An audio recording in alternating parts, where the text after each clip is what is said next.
20%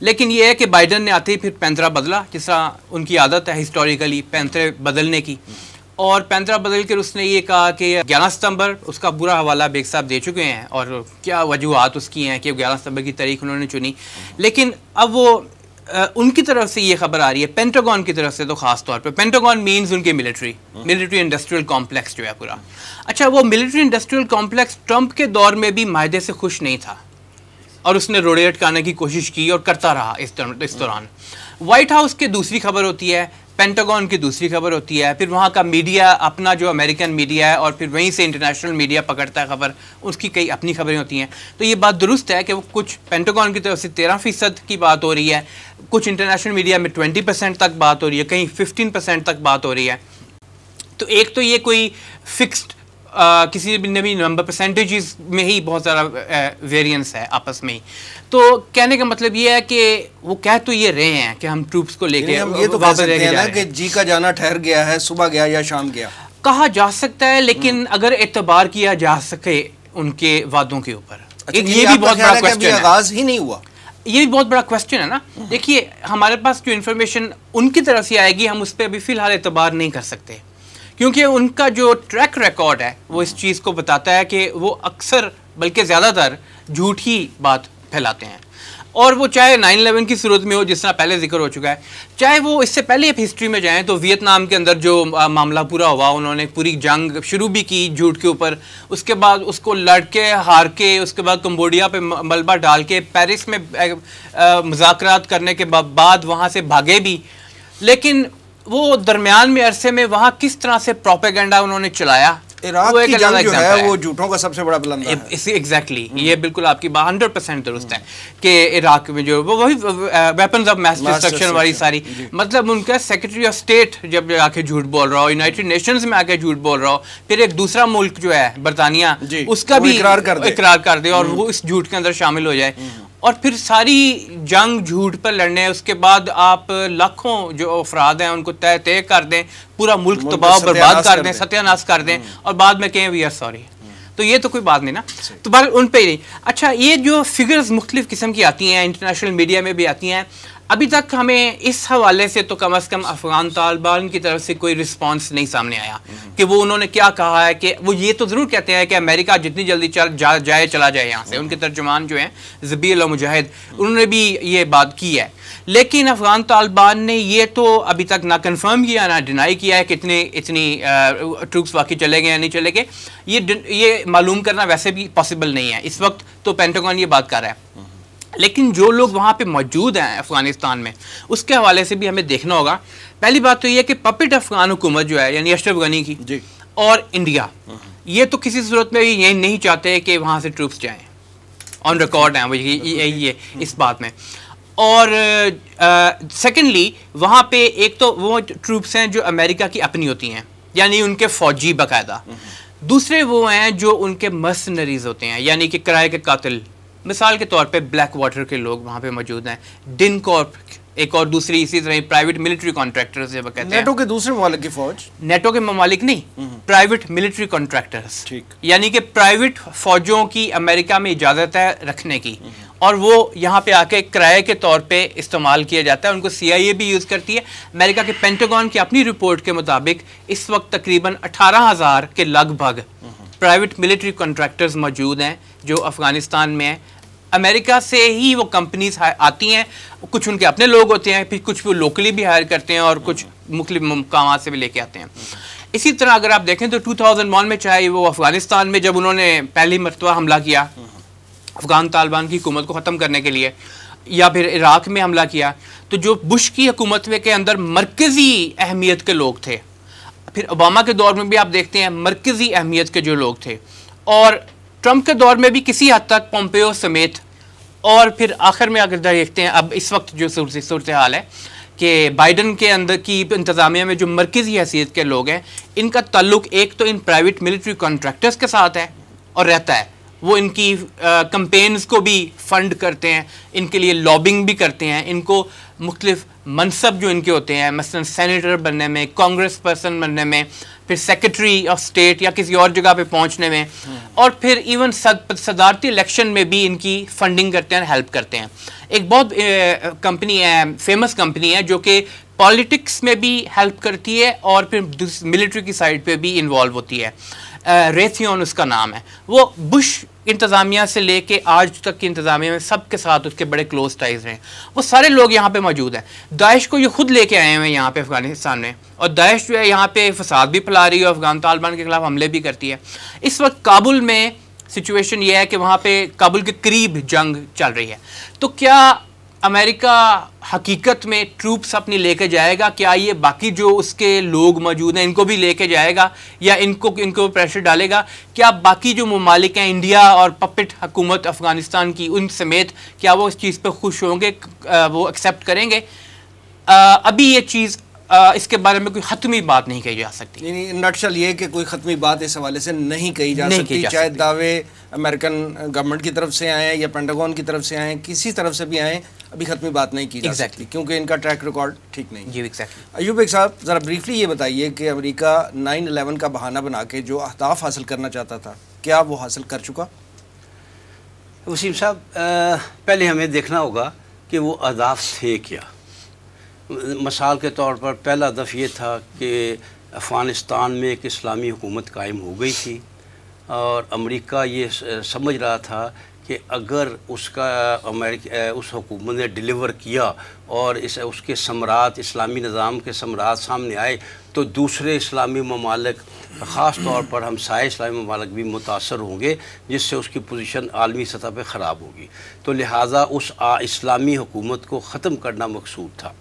دوسری بات یہ تھی، وسطی ایشیا میں پر نگاہ رکھنے کے لیے افغانستان میں امریکہ اپنی موجودگی ضروری سمجھتا تھا، خاص طور پہ اس لیے کہ خلیج کا اور عرب کا جو آئل تھا وہ اب وقت آنے کے ساتھ ختم ہو رہا تھا. اب وسطی ایشیا کے جو زیر زمین معدنیات اور وسائل تھے ان پر قبضہ کرنے کی نیت تھی، اور وہ زیادہ آسان ہو جاتا ہے جب آپ افغانستان میں آ کر بیٹھ جاتے ہیں. تیسری بات یہ تھی وہ جیسے کہ وہ حمید گل صاحب نے کہا، آپ کی دوسری بات سے پہلی بات زیادہ جو ہے نا وہ ویلڈ لگ رہی ہے مجھے ذاتی طور پہ. وہ اس لیے کہ سینٹرل ایشیا کے ممالک سے تو جہاز اڑا کے افغانستان پہ حملہ کر رہا تھا. اگر نظر ادھر رکھنی تھی تو وہ تو پہلے سے ہی کیپچرڈ تھے، امریکہ کے اڈے دیے ہوئے تھے انہوں نے سینٹرل ایشین ریاستوں نے. نہیں دیکھیں، کوئی بھی دنیا کا ملک، ایک بات یاد رکھیے، اس پر تصرف حاصل آپ کو نہیں ہوتا جب تک آپ زمینی طور پر موجود نہ ہو.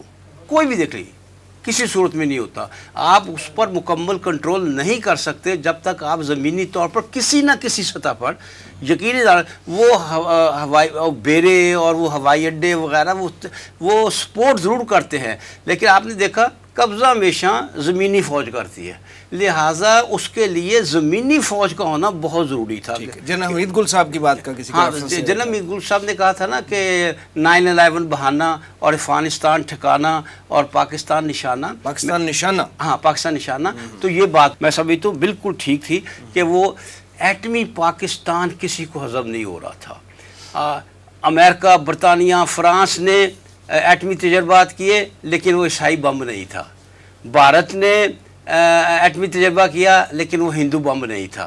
پاکستان نے ایٹم بم بنایا تو وہ اسلامی بم بن گیا. آپ تعصب دیکھیں نا، تعصب دیکھیں اور جانبداری دیکھیں آپ کہ پاکستان نے بنایا تو وہ اسلامی بن گیا. باقی جو تھا یا تو یہ ہوتا نا کہ پاکستان بڑی خالصتاً اسلامی ریاست ہوتی، خالصتاً اسلامی، جہاں ہر کام قرآن اور سنت کے مطابق عملاً ہو رہا ہوتا تو پھر بھی کچھ بات بنتی تھی، لیکن جو ہمارا حال تو یہ تھا نا، عملی طور پر تو ہم بھی سیکولر تھے اور ہیں. لہذا پاکستان کا جو ایٹمی ہونا تھا وہ بالکل ان کو برداشت نہیں ہو رہا تھا. پھر یہ کہ بھارت کے ساتھ جو امریکہ کی محبت تھی وہ اپنے عروج پر تھی، اور چائنا کا گھیراؤ کرنے کے لیے ایک ہدف یہ بھی تھا کہ چائنا کا گھیراؤ کرنے کے لیے یہاں موجودگی ضروری تھی. بھارت اس کا مدد کرتا.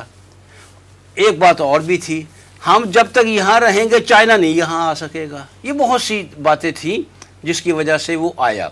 اب آپ کو بتاتے اس نے آ کر کامیابی کیا حاصل کی؟ اور کون سے اہداف حاصل کر لیے اور کون سے نہ کر سکے. مثال میں اس میں تو کوئی شک نہیں ہے کہ اسلامی حکومت ایک دفعہ تو ختم کرنے میں کامیاب ہو گیا.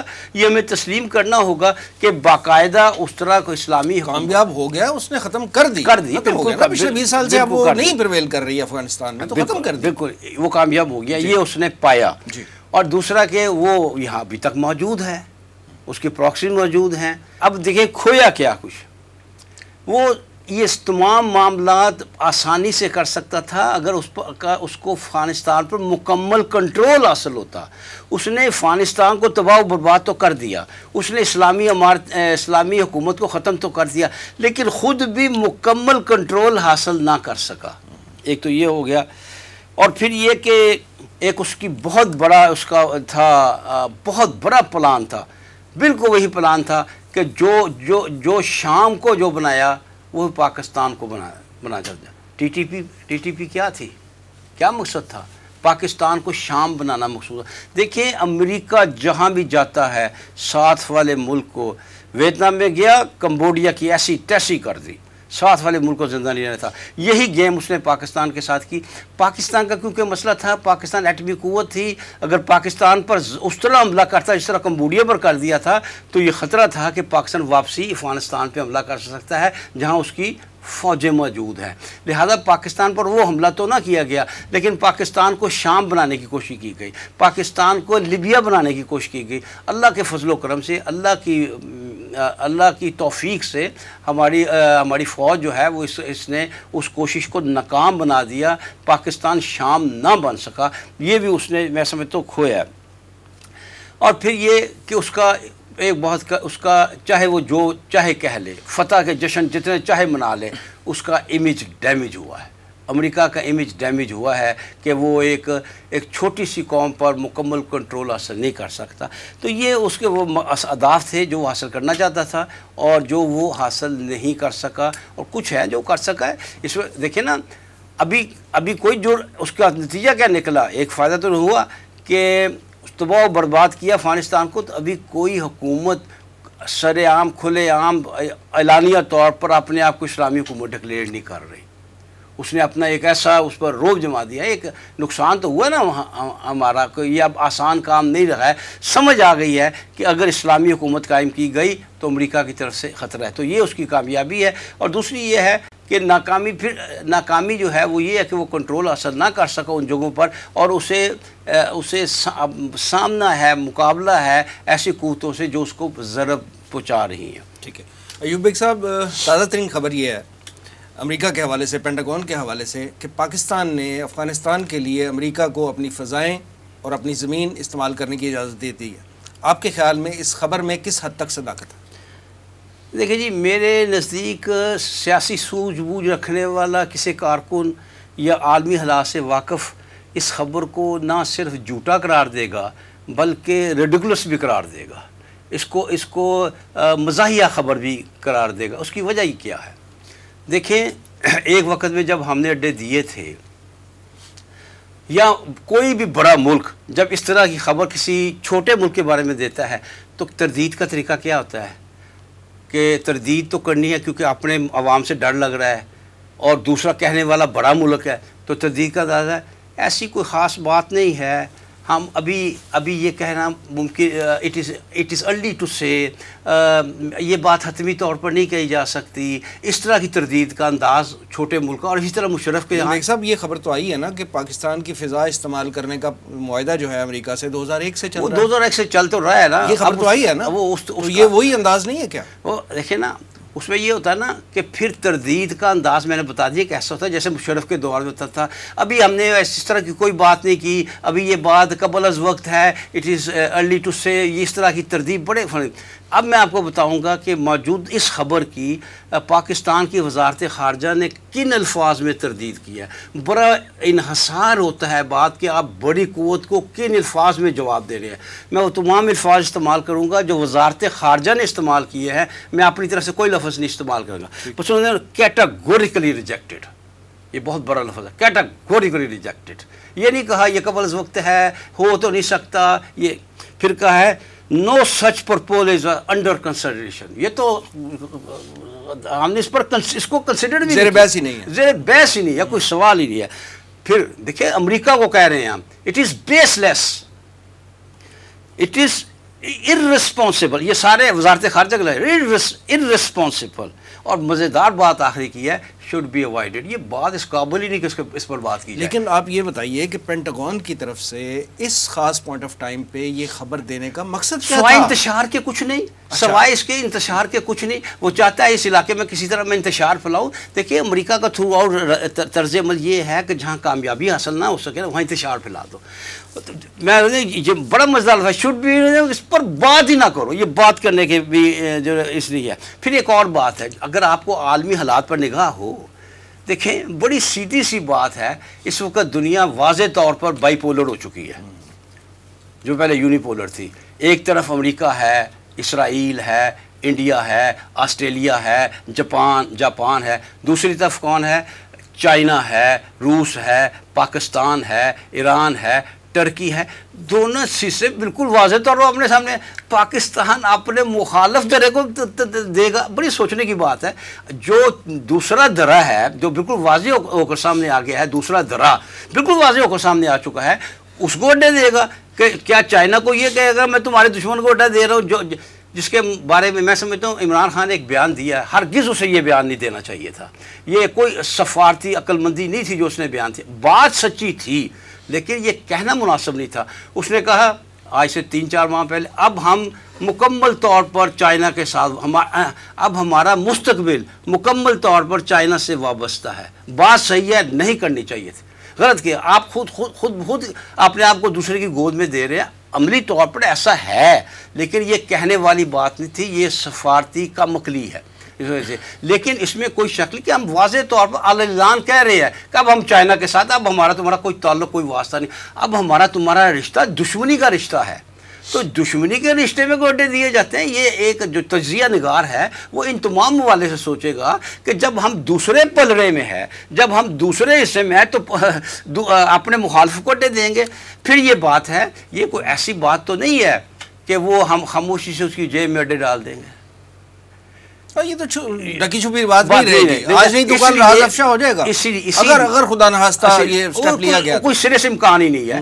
اسی لیے مشرف دور میں بڑی تردید ہوتی تھی، بڑی پیارے الفاظ میں، نہیں ایسا ہونا نہیں ہوگا، ہوتا نظر نہیں آتا، ابھی دیکھیں گے، ابھی وقت ہے، اٹ از ٹو ارلی، اس طرح کا ہوتا. اب یہ ہے کہ ٹوٹلی ریجیکٹڈ، بیس لیس، ارریسپانسبل، کوئی تعلق کوئی واسطہ اس خبر سے نہیں ہمارا، اس طرح ہی زوردار. اور پھر اگلے روز پھر وزیر خارجہ. پھر ایک اور بات آپ کو بتا دوں، دیکھیں امریکہ اسرائیل کا مائی باپ ہے، اور اسرائیل جو ہے وہ امریکہ کا کچھ کہہ لیں سب کچھ ہی ہے، اس کا مالک بھی ہے، اس کا غلام بھی ہے، دونوں ہے وہ. جب یہ صورتحال ہو تو جس ملک نے امریکہ کو اڈے دینے ہوں وہ تو پہلے اسرائیل کی چاپلوسی کرے گا، اسرائیل کے پاؤں دبائے گا. اور ہمارا وزیر خارجہ نے اس طرح کا CNN کو انٹرویو دیا ہے کہ اسرائیل چیخ اٹھائے. اس کا مطلب یہ ہے کہ ہم کھلے زبان سے اب امریکہ کے خلاف سامنے آ گئے ہیں. ایک صاحب آپ کی باتیں بالکل ٹھیک ہیں، پاکستانی قوم کے جو خیالات ہیں، جو نظریات ہیں، ان کی واقعی ترجمانی کر رہی ہیں، اور ہمارے لیڈرز کے جو بیانات ہیں یہ واقعی ترجمانی کر رہے ہیں، اور ایسا ہی ہونا چاہیے. لیکن ہم دیکھتے ہیں کہ جیسے آپ نے کہا کہ بولڈ بیانات اس طرح عمران خان نے ماضی میں دیے ہیں، جیسے اس کو نہیں دینے چاہیے تھے، ڈپلومیٹک حوالے سے اس طرح کا نہیں ہونا چاہیے. اسی طرح کا ایک بیان آج آیا ہے شاہ محمود قریشی صاحب کا. انہوں نے کہا کہ عمران خان کے ہوتے ہوئے فضائی جو ہے وہ نہیں دیں گے، اور پھر جو ہے کوئی زمینی نہیں دیں گے، اور نہ ہی کوئی ڈرون اٹیک ہوگا. دیکھیں بات ایک یہ ہے کہ ڈرون جو ہوتے تھے وہ حکومت پاکستان کی مرضی سے ہوتے تھے، بالکل کوئی اس میں ایک ڈرون بھی پاکستان کی مرضی کے بغیر نہیں ہو سکتا تھا، اور اڈے پاکستانی حکومت کی مرضی سے دیے گئے تھے. لیکن کوئی جنگ حملہ کر دے تو وہ مرضی سے تو نہیں ہوتا، وہ تو وہ کرنے والے کی مرضی ہے نا، اس کا تو اس سے کوئی تعلق نہیں. ڈرون حملے مرضی سے ہوتے تھے حکومت پاکستان کی، اور پاکستان نے اڈے اپنی مرضی سے دیے تھے. کیا جو ہماری یہ ادھر کشمیر پر انڈیا کے ساتھ ہوتے رہتا ہے وہ کوئی مرضی سے ہوتا ہے؟ چلیں آگے بڑھتے ہیں.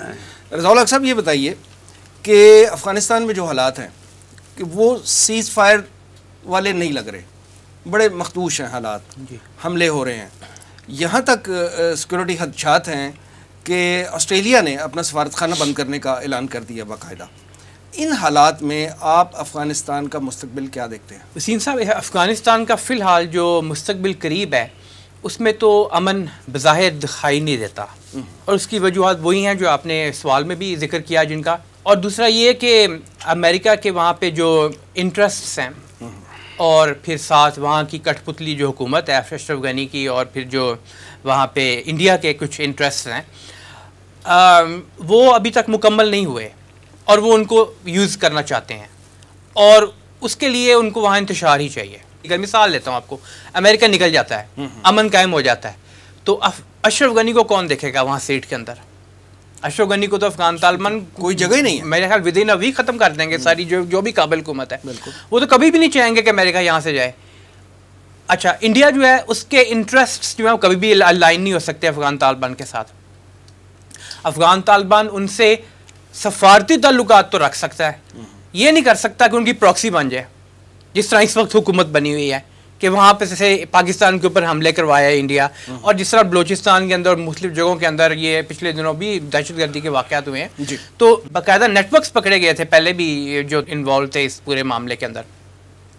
دوسرا ایک اور چیز جو ہم دیکھتے ہیں کہ ابھی بیگ صاحب اس کا ذکر فرما رہے تھے پہلے، اگر ہم ود کلیئرٹی اس چیز کو دیکھیں اور بائسڈ ہوئے بغیر، تو امریکہ کو افغانستان میں 100% شکست نہیں ہوئی. ٹھیک ہے، وہ تو بیگ صاحب نے فرمایا نا کہ ٹھیک ہے نا، کچھ مقاصد میں وہ کامیاب ہوا ہے. اس میں اگر کم از کم مقصد ان کا یہ بھی ہو کہ یہاں امن نہ رہے، تو اس میں تو وہ کسی حد تک کامیاب ہے. اور دوسرا یہ کہ امریکہ فوری طور پہ at least in my opinion بھاگا نہیں جا رہا کہیں پہ. اس کے وہاں پہ اس کے قریب افغانستان کے بھی اس کے ایسٹس موجود ہیں، اور ایسٹس کے عراق والی سچویشن رہے گی، عراق والی سچویشن رہے گی. ممکن ہے عراق والی نہ ہو، کیونکہ امریکہ کو اس طرح کی سچویشن فیس نہیں کرنی پڑی ریسنٹ پاسٹ میں. کم از کم عراق پہ گیا، چڑھائی کی، حکومت بدلی، اور اس کے بعد کوئی ریزسٹنس نہیں آئی. ٹھیک ہے، سیریا میں جو بھی اس نے کام کیا، دوسری طرف رشیا تھا، یہاں معاملہ بالکل الٹ تھا. وہ ساروں کو لے کے بھی آیا، لیکن پھر بھی وہ افغان طالبان کو ختم نہیں کر سکا. اس کو معلوم ہے کہ افغان طالبان جو ہیں وہ ابھی بالکل کابل کے قریب پہنچ گئے ہوئے ہیں، اور ابھی لڑائی جنگ وہاں پہ جو جاری ہے کابل کے بالکل مضافات کے اندر ہے. کئی اضلاع میں، کئی صوبوں میں وہ قبضہ کر چکے ہیں، 40 کلومیٹرز کے کہتے ہیں، باقاعدہ آکوپیشن ان کی ہو چکی ہوئی ہے. دوسرا یہ کہ امریکہ کے جو اس خطے کے سے متعلق مفادات، جس طرح بیگ صاحب نے بھی ذکر فرمایا تھا پہلے، خاص طور پہ کنٹینمنٹ آف چائنا والا جو معاملہ ہے، اور اسی کے لیے انڈیا کو اس نے انگیج بیسیکلی کیا ہوا ہے نا. انڈیا کو انگیج کرنے کے دو مقاصد تھے، ایک یہ تھا کہ انڈو پیسیفک کمانڈ میرے تحت جو ہے اس کے کرے، اور دوسرا پاکستان اور افغانستان میں چیک میں رکھا جائے. دونوں صورتوں میں انڈیا نے تو وہ خیر اس کے لیے کام نہیں کیا جو وہ امریکہ چاہتا تھا، لیکن امریکہ ابھی بھی سمجھتا ہے کہ چاہے میں یہاں موجود تھا، میری ناک کے نیچے چائنا ایک بڑی طاقت میں انوالو ہو گیا ہے. 2001 میں چائنا کہاں تھا اور 2021 میں چائنا کہاں ہے، بہت فرق ہے دونوں میں. تو امریکہ کے اہداف پورے جب تک نہیں ہوتے، اور بہت ساری طاقتیں موجود ہیں دنیا میں جو چاہتی ہیں کہ اس خطے میں ناکامی کنسیڈر کی جانی چاہیے نا. یقیناً یہ ایک ناکامی ہے امریکہ کی کہ اس کو، اور شاید اس کے علم میں بھی نہ ہو اس وقت. سوچا تو اس نے ہوگا کہ چائنا ایک طاقت گروئنگ ہو سکتی ہے فیوچر کی، لیکن شاید اس کے خواب و خیال میں بھی نہ ہو کہ اتنی بڑی طاقت بن جائے گی. یہ تو بہرحال چائنا نے ثابت کر کے دکھایا. اور دوسری طرف پھر امریکہ کے ساتھ جو تعلقات ہیں مختلف دوسرے ممالک کے، ان کے بھی کچھ نہ کچھ انٹرسٹ ہوتے ہیں. اس میں انڈیا کے بھی انٹرسٹ ہوتے ہیں، اس میں اسرائیل کے بھی کچھ نہ کچھ انٹرسٹ ہوں گے یقیناً. تو یہ تمام چیزیں مل کے جو سامنے دکھائی دیتی ہیں کہ کم از کم اس خطے میں مستقبل قریب میں کوئی امن آتا ہوا دکھائی نہیں دے رہا. البتہ دعا ہماری ضرور ہے کہ اللہ تعالیٰ افغان طالبان کو جس طرح پہلے میدان جنگ میں بھی اور مذاکرات میں بھی کامیابی دی، آئندہ بھی انشاءاللہ اللہ تعالیٰ ان کو کامیابی عطا فرمائے. ایوب بیگ صاحب، جیسے رضا اللہ صاحب گراؤنڈ ریئلٹی بتا رہے ہیں اور جو خدشات ان کی طرف سے آ رہے ہیں، اس سے تو یہ محسوس ہوتا ہے کہ آگ دبی ہوئی سمجھ بجھی ہوئی نہ جان. آپ کیا سمجھتے ہیں کہ لیٹر سٹیج پہ اگر خدا نہ خواستہ افغانستان میں کہیں یہ آگ بھڑکتی ہے، تو کون سی طاقتیں جو ہیں اس میں ملوث ہو سکتی ہیں؟ میرے خیال میں اس سوال کا جواب علامہ نے 100 سال پہلے دے دیا تھا. انہوں نے فرمایا تھا آسیہ یک پیکر آب و گل است، ملت افغان در عام پیکر دل است. دیکھیں کہ یہ جو اشیاء ہے، یہ ایک جسم ہے مٹی اور پانی کا بنا ہوا. اس جسم میں افغانستان کی حیثیت وہی ہے جو دل کی ہے. اور آپ کو پتہ ہے جو دل میں خرابی پیدا ہو جائے, دل ڈسٹرب ہو جائے, وہ بڑا یا چھوٹا ہو جائے یا اس کی دھڑکن ڈسٹرب ہو جائے, تو پھر انسان کا زندہ رہنا یہ اگر وہاں ڈسٹربنس ہوئی ہاں تو یہ علاقے میں پھیلے گی.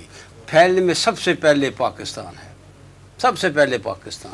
یہ مشرف والا سب سے پہلے نہیں, یعنی میدان جنگ میں آنے والا سب سے پہلے پاکستان. وہ آئے لپیٹ میں, پاکستان چاہے پاکستان نہ چاہے. ایران اس میں کس حد تک آتا ہے ابھی کہنا مشکل ہے, لیکن یہ کہ وسطی ایشیا میں پھیلے گا. پھر یہ کہ آپ دیکھیں کہ امریکہ نے اس وقت جو گیم کھیل رہا ہے امریکہ, یہ تو آگ ایک لگی ہوئی ہے نا ادھر, اور یہ بڑھ سکتی ہے. امریکہ دو جگہ پہ یا اسرائیل دو جگہ پہ آگ لگا چکے ہیں. ایک تو ادھر افغانستان میں امریکہ نے لگائی ہوئی ہے, ادھر اسرائیل نے ادھر لگائی ہوئی ہے. یہ ایسے وقت میں عین ممکن ہے کہ یہ دونوں شعلے جو ہیں وہ آپس میں مل جائیں اور آگ جو ہے جو کچھ بیچ میں ہے. یعنی آپ کا کہنا ہے کہ فلسطین اور افغانستان کا مسئلہ, بلکہ اسے افغانستان کا مسئلہ ہے جیسے کہ علامہ نے کہا ایشیا کا مسئلہ, وہ دونوں مل جائیں اور جو کچھ اس کے اندر ہے جو کچھ ہے وہ بسم ہو جائے. لیکن عرب ریاستیں تو صلح کے معاہدے کر رہی ہیں اس کے ساتھ. دیکھیں امریکہ تو فتح کرنے آیا تھا افغانستان, ہوا وہ کر رہی ہے نا, ہوگا وہ جو اللہ چاہے گا, ہوگا وہ جو حالات کا جبر ان کو جس طرف لے جائے گا ہوگا وہ. آپ نے دیکھا کہ کس تیزی سے بڑھ رہی تھی اسرائیل کی طرف, اور کچھ تھوڑی سی رکی ہیں. آگے حالات دیکھیں گی, وہ بھی حالات دیکھیں گی, اگرچہ وہ رکتی لگتی نہیں وہ جو ہیں. تو لہٰذا میں سمجھتا ہوں یہ آگ بھڑکے گی اور اس میں بہت سے ایشیا کے ملک جو ہیں ملوث ہوں گے. عین ممکن ہے کہ وسطی ایشیا بھی ملوث ہو جائے. تو میں سمجھتا ہوں ابھی اس سے زیادہ کہنا مناسب نہیں ہے. ٹھیک ہے رضا الحق صاحب, امریکہ جو مختلف علاقوں میں مختلف خطوں میں کہیں پہ پراکسی ہے کہیں پہ ڈائریکٹ خود ہے, وہ انوالو ہو کے اور اس طرح جنگیں بھڑکا کے اپنی کس گریٹ گیم کی تکمیل چاہتا ہے؟ جی وسیم صاحب, اگر ہم دوسری جنگ عظیم کے بعد دیکھیں 1945 اور بیسیکلی تو دوسری جنگ عظیم میں ہی امریکہ ایک بڑی طاقت بن کے سامنے آیا, یو ایس اے. جی اس سے پہلے تو برطانیہ بڑی طاقت تھی دنیا کی. تو اس کے بعد سے لے کے آج تک امریکہ جو ہے وہ جگہ جگہ جنگیں ہی کرتا رہا ہے, اور اس نے جہاں بھی گیا ہے جنگیں کرنے کے لیے اس میں بہت سارے اس کے مقاصد ہوں گے یقیناً, لیکن دو میرے نزدیک ایسے مقاصد ہیں جو کہ امریکہ کے ہمیشہ سر فہرست رہتے ہیں. ایک مقصد ہوتا ہے کہ جس طرح کہ امریکہ پہلے 45 سے لے کے 2000 تک supreme power of the world رہا, پھر 96 میں ہی اس کا ایک تھنک ٹینک جس کے اندر سے ہی بش انتظامیہ کی بہت بڑی بڑی شخصیات انکلوڈنگ کونڈولیزا رائس اور اس طرح کے لوگ جو تھے وہ نکلے, project for new American century. اگلی صدی میں امریکہ جو ہے وہ کس طرح سے سپریم پاور کے طور پہ رہے, اور اس کے لیے پوری پلاننگ کی انہوں نے. اس سے پہلے بھی پلاننگ کرتا رہا, یہ جو نیو ورلڈ آرڈر والی پوری اسپیچ تھی بش سینئر کی, اس کے بعد پھر 9/11 کروا کے ایک پورا اس نے ایک ماحول پیدا کیا. اس ماحول کے اندر آ کے اپنی سپریمیسی قائم رکھنے کے لیے پھیل گیا باہر.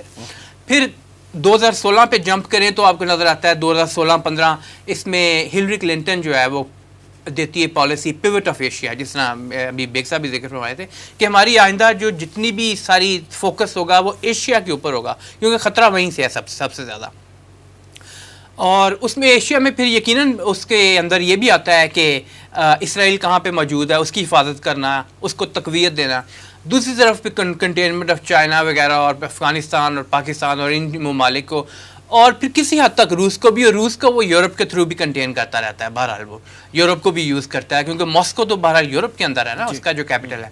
تو اب وہ نیکسٹ اس کے نزدیک وہ اگلی صدی میں بھی اسی طرح ہی داخل ہونا چاہتا ہے کہ as a supreme power of the world. لیکن حقیقتیں جو ہیں وہ دنیا کی بدلتی رہتی ہیں. ایک تو یہ بڑی حقیقت ہے جس کو امریکہ اپنی سر فہرست رکھتا ہے, اس کی نیو کون لابی, اس کا ملٹری انڈسٹریل کمپلیکس. بات بالکل ٹھیک ہے کہ حقیقتیں جو ہے وہ بدلتی رہتی ہیں. امریکہ کبھی سوچ سکتا تھا اس صدی کے آغاز میں کہ مجھے افغانستان, جیسے بیگ صاحب نے اس کی پوری ڈیٹیل بتا رہے تھے جو حالات تھے, کہ افغانستان سے اس طرح جو ہے وہ شکست کھائے گا. باقاعدہ شکست ہے نا کہ اس کے لیے مذاکرات کی بھیک مانگ رہا ہے, اس سے طالبان کے جو ہے وہ منتیں کر رہا ہے اور ان سے معاہدے کر رہا ہے, اور اور نکلنے کی ڈیٹیں دے رہا ہے. تو یہ شکست ہی ہے, یہ امریکہ نے کبھی سوچا بھی نہیں ہوگا. I couldn't agree more. Exactly, بالکل exactly یہی بات ہے. تو بس میں یہی بات کہنا چاہ رہا تھا اس حوالے سے کہ امریکہ جو ہے اس کی جو گریٹ گیم ہے وہ طے شدہ ہے پہلے سے ہی, اور وہ گریٹ گیم ریوالو کرتی ہے ایک تو اس کی اپنی سپریمیسی برقرار رکھنے میں پوری دنیا میں, اور پھر سیکنڈلی اسرائیل کے ساتھ لنکڈ ہوتی ہے. جس طرح کہ بیگ صاحب نے بھی کہا کہ اسرائیل کا وہ جو آقا کا اور غلام کا دونوں کا رشتہ ہے, ویسے تو جو یہودی لابی ہے اصل میں تو اس کا رول ہوتا ہے اندر, اسرائیل میں بھی یہودی لابی ہے, امریکہ کے اوپر بھی طاقت میں جو موجود ہے, کم از کم پچھلے کینیڈی کے بعد سے تو کم از کم آپ کو صاف نظر آتا ہے یہودی لابی کے تھرو ہی وہاں پہ لوگ آتے ہیں اور وہی اوپر رہتے ہیں. انفیکٹ یہودی لابی ہی رول کر رہی ہے امریکہ میں, وہی رول کرتی ہے, وہی ان کے پینٹاگون کو بھی رول کرتی ہے, وہی باقی جگہوں کو بھی رول کر رہی ہے. تو امریکہ کی یہی گریٹ گیم ہوتی ہے, اسی کے لیے وہ آگے اپنے مقاصد پورے کرنے کے لیے اقدامات اٹھاتا رہتا ہے. میں اس میں صرف ایک اضافہ کروں گا کہ امریکہ اور اسرائیل کے جو تعلقات ہیں اور جس طرح وہ گریٹ گیم میں اس کا ایک بازو بن کر ساتھ چل رہا ہے, امریکہ اسرائیل کے ساتھ سنسیئر ہے یا اسے سنسیئر ہونا پڑے گا. اسرائیل امریکہ کے ساتھ سنسیئر نہیں ہے, اسرائیل امریکہ کا ساتھی ہے, اسے سنسیئر نہیں ہے. دیکھیں وہ حالات بتا رہے ہیں نا کہ وہ اس کو ایسی سیڑھی پہ چڑھا رہا ہے جو نظر آ رہا ہے, اور یہ تو تجزیے کی بات ہوتی ہے نا, ایسی سیڑھی پہ جائے جو اس نے بعد میں کھینچنی ہے نیچے سے, یہ اس کا طرز عمل ہے. یہ وہ یورپ کے ساتھ کر چکا ہے, یہ کام وہ برطانیہ کے ساتھ کر چکا ہے. اب وہ امریکہ کو سیڑھی کھینچ کر وہ امریکہ کو لایا, اب وہ امریکہ کی وہ اس کا پلان ہے, اللہ کیا کرتا ہے وہ بات الگ ہے. پلان اس کا یہ ہے کہ امریکہ کے نیچے سے سیڑھی کھینچ کر وہ خود آ جائے اوپر. اس کی وجہ یہود کی تاریخ دیکھ لیں, کبھی کسی کے ساتھ مخلص نہیں ہوئے, وہ ہمیشہ سازشیں کرتے ہیں, اس طرح کی وارداتیں کرتے ہیں, جن کے ساتھ پیکٹ کرتے ہیں ان کے خلاف کارروائیاں کرتے ہیں. تو یہ یہودیوں کی ایک تاریخ ہے جس پر قائم, اور وہ بلکہ میں یہ کہوں گا شاید ان کی فطرت یا جبلت ہے کہ وہ ایسا کریں گے, وہ ایسا ہی کریں گے. انہوں نے جو برطانیہ کے ساتھ کیا وہی امریکہ کے ساتھ بھی کریں گے. مطلب وہ کوشش کریں گے کہ خود ٹاپ پہ چلے جائیں, یعنی سینٹر آف پاور وہ بن جائیں. آج جس طرح پہلے لندن تھا پھر واشنگٹن بنا, اب وہ چاہتے ہیں تل ابیب بنے. ایوب بیگ صاحب اور جناب رضا الحق صاحب پروگرام میں تشریف آوری کا بہت شکریہ. ناظرین یہ تھا آج کا پروگرام, آج کے لیے اتنا ہی. ہمارے سوشل میڈیا پیجز پر اس پروگرام کا فیڈ بیک ضرور دیجیے گا. آپ ہمیں ای میل بھی کر سکتے ہیں, ہمارا ایڈریس ہے media@tanzeem.org. اگلے پروگرام تک کے لیے وسیم احمد کو اجازت دیجیے. اللہ نگہبان.